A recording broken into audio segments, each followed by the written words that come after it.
Hemostasia y coagulación. Formación del activador de protrombina.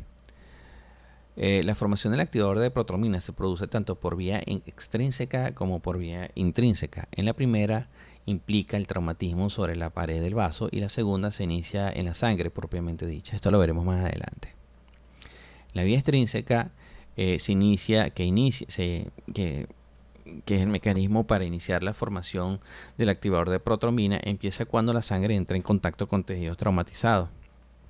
Y esta vía extrínseca tiene básicamente tres etapas. La primera etapa es donde el tejido traumatizado libera tromboplastina tisular, fosfolípidos y glucoproteínas de membrana. La segunda etapa donde se activa el factor 10 para dar origen al factor 10 activado. Y la tercera etapa donde veremos que el factor 10 termina formando activador de protrombina. Aquí en esta tercera etapa está implicado el factor 5 de Leyden. Entonces dijimos que la vía extrínseca inicia con la liberación de tromboplastina tisular y esto se debe a que el tejido traumatizado libera esta sustancia y no solamente libera tromboplastina tisular, sino también va a liberar fosfolípidos de membrana y glucoproteínas. Luego, esta glucoproteína tisular forma complejo con el factor 7 para entonces el complejo factor 7 y las glucoproteínas en presencia de fosfolípidos de membrana, fosfolípidos tisulares, van a terminar actuando enzimáticamente sobre el factor 10 para dar origen al factor 10 activado. Este factor 10 va a terminar dando origen al activador de protrombina. Vean que el factor 10 termina formando complejos con fosfolípidos tisulares liberados por el tejido traumatizado y también va a formar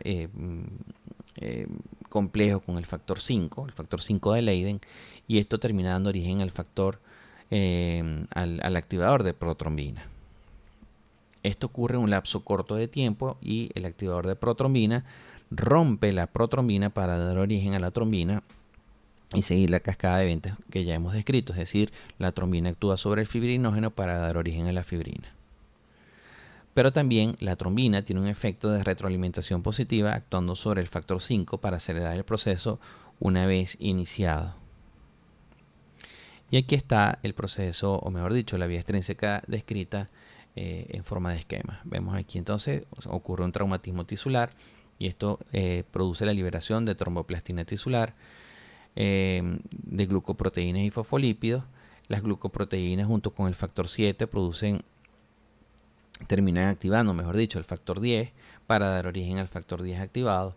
Y el factor 10 activado en presencia de calcio, fosfolípidos de membrana o fosfolípidos tisulares, más la concurrencia del factor 5, va a terminar formando activador de protrombina, la cual finalmente rompe la protrombina para dar origen a la trombina. Esto, por supuesto, en presencia de calcio, y la trombina pues tiene dos efectos. Uno, romper el fibrinógeno para dar origen a la fibrina, pero también tiene un efecto de retroalimentación positiva actuando sobre el factor 5, acelerando el proceso de activación del mismo y haciendo que este proceso se lleve a cabo de forma más acelerada. Muchísimas gracias.